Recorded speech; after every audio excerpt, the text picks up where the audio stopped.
8 నుంచి 10 గంటలు ఇచ్చినాం, కొన్నిసార్లు 12 గంటలు ఇచ్చినాం సార్, ఈ మధ్యకాలంలో అంతకంటే ఇవ్వలేదు అని చెప్పి స్పష్టంగా చెప్పిండు.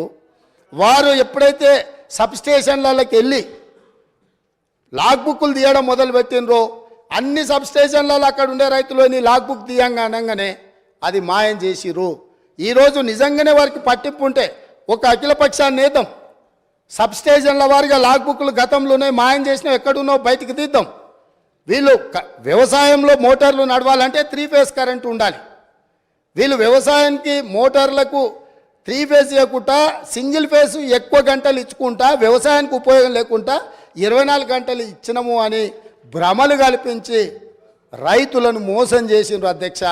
దానికి సంబంధించి వాళ్ళు కోరుకుంటే మాకేం అభ్యంతరం లేదు. అఖిల పక్షాన్ని నిజ నిర్ధారణ కమిటీ కింద ఏద్దాం.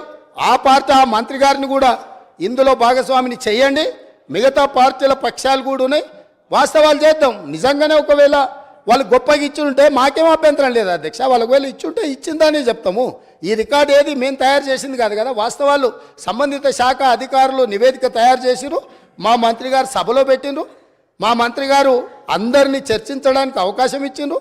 అందరు చర్చించిన దాని మీద వారి సూచనలు బాగుంటే అవి తీసుకుంటామని కూడా చెప్పినాం. ఇప్పుడు వాళ్ళు ఒక మంచి సూచన చేసిరు, మీరు జ్యుడిషియల్ ఎంక్వైరీ చేయండి, మేము సిద్ధంగా ఉన్నాం.